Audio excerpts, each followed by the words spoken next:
It's old news at this point, but about a month ago, Valve released the first blog post for TF2 since the Neolithic period, and said that a summer update was coming out for TF2, and to create content on the workshop for it. This caused the community to go into a total uproar and think that Valve was going to add new weapons, perfectly balance the game, and Gabe Newell would crawl out of your computer like the girl from The Ring to kiss you on the lips. But later, Valve had to clarify the vague wording of the blog post to temper the massive expectations the community was setting for the update, and that you weren't actually going to be getting that sloppy kiss from Gaben. People then jumped to the other extreme and started claiming that TF2 was dead and never going to get attention again. I made a short little shitpost to riff on the situation, and people saw it as the final nail in TF2's coffin, and others stating they hated TF2 and were glad that Valve finally killed the game. And like, why are you watching my videos if you hate TF2 this much? I thought that enjoying TF2 was like the one thing that we could all get behind. Well, the truth is, I'm still excited for the summer update because it can bring a whole lot of fixes and cool additions to TF2. So, if that video killed your hype, then allow me to raise it up again with this video. Because the truth is, TF2 is still getting a major update. The downside is that we just have to make it ourselves. Alright, so let me get your expectations in check before you put on lipstick again waiting for Gaben's kiss.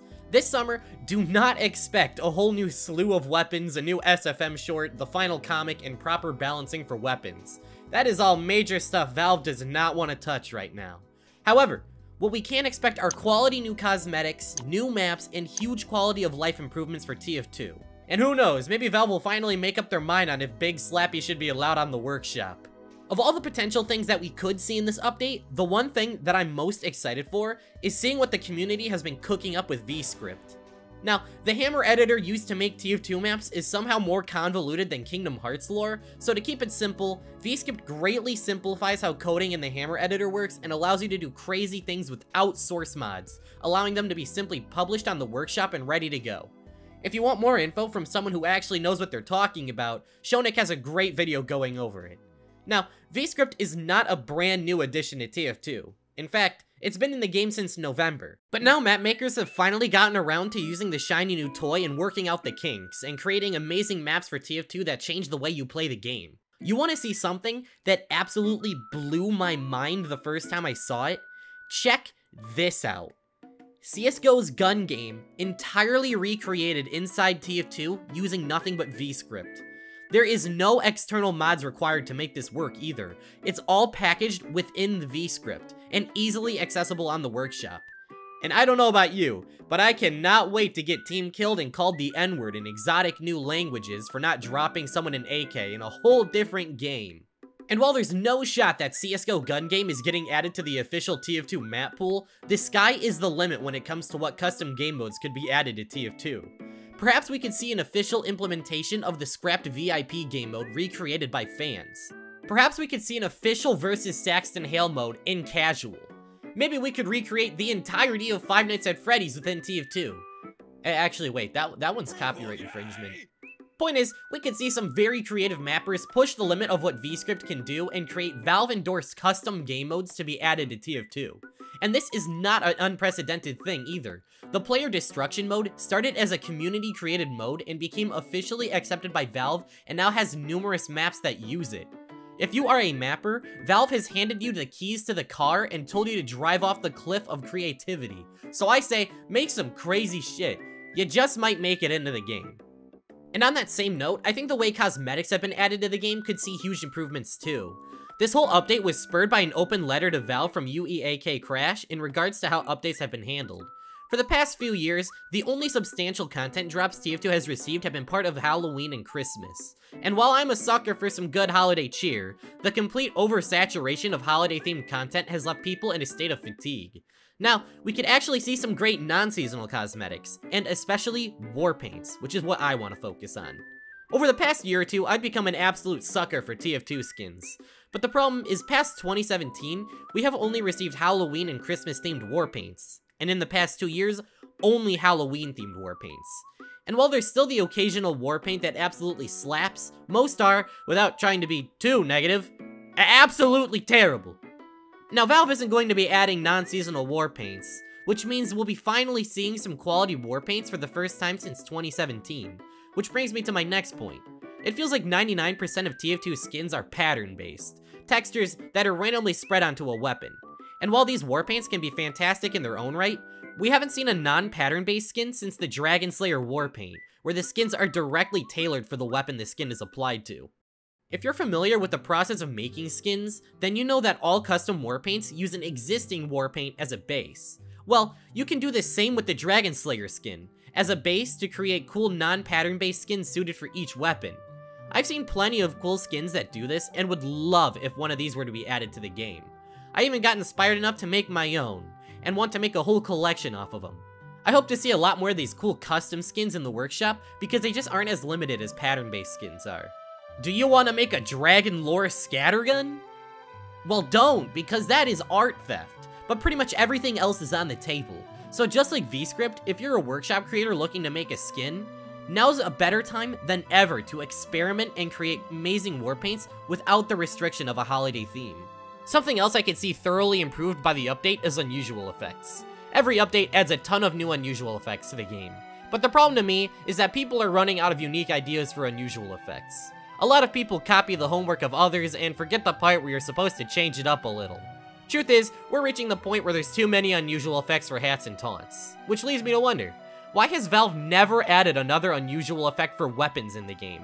While truckloads are added for hats and taunts every year, unusual effects for weapons have not been added since 2016, and one got removed, which means we've lost more effects for weapons than we've gained.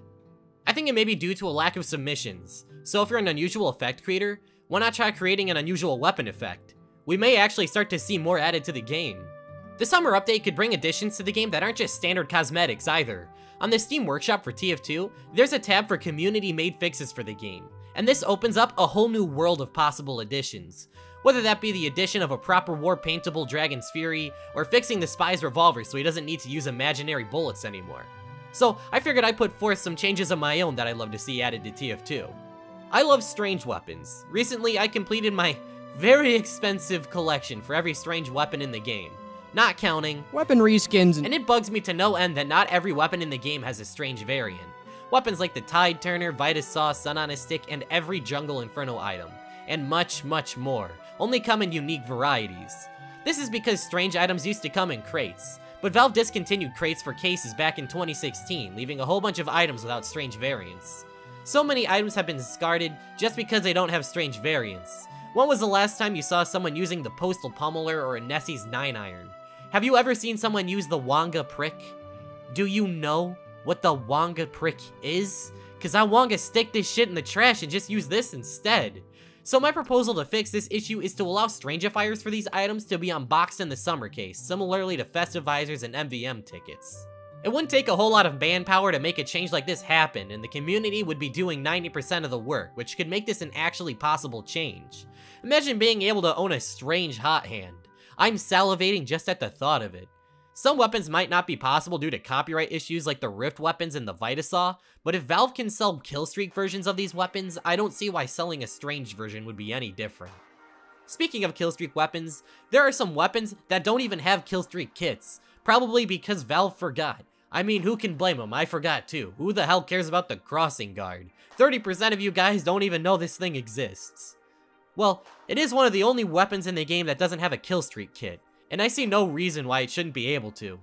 Hashtag justice for the Crossing Guard. On top of this, there's lots of bugs with various TF2 items I'd love to see fixed. Now, while I'd sacrifice my firstborn son in a heartbeat to live in the universe where the hot hand is a viable weapon, Valve doesn't want to touch weapon balancing with a 10-foot pole.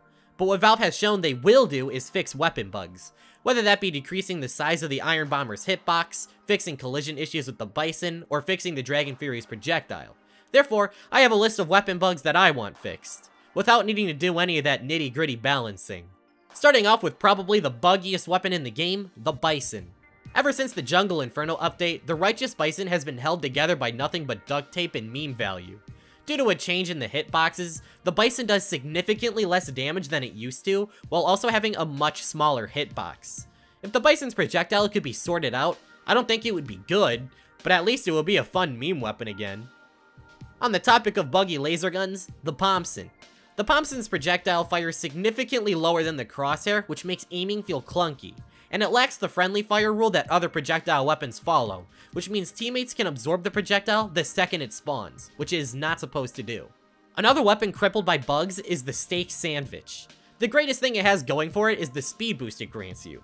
But did you know that they accidentally nerfed it a long time ago? You used to be able to run at 320 hammer units per second, but this was accidentally changed to 300. This is a very important threshold because 300 hammer units per second is the same running speed as Engineer, Pyro, Sniper, which means you can't run faster than them anymore. Gone are the days of Tokyo drifting around as heavy. Now you're forced to be the fat kid playing tag at the playground. The Steak also has a hidden damage taken penalty, which I'm pretty sure isn't even intentional anymore, because they removed it from the item's description, but kept the penalty. So I think the existence of the damage penalty is a bug in itself.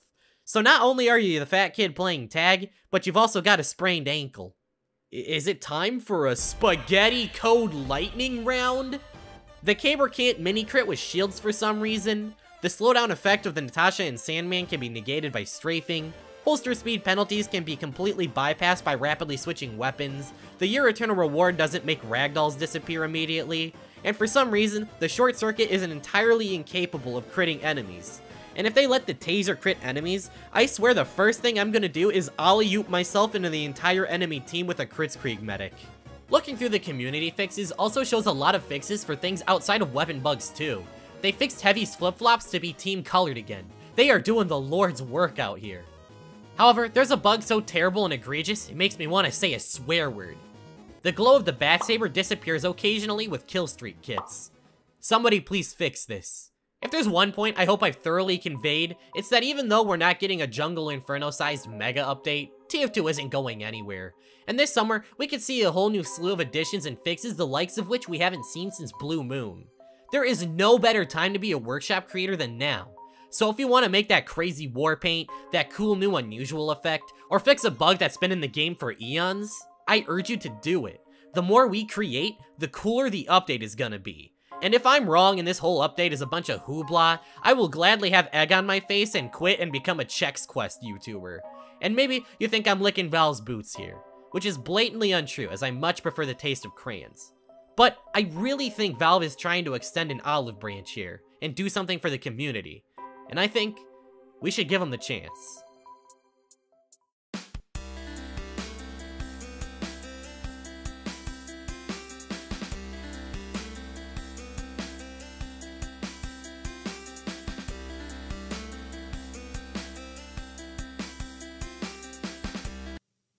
Purple guy!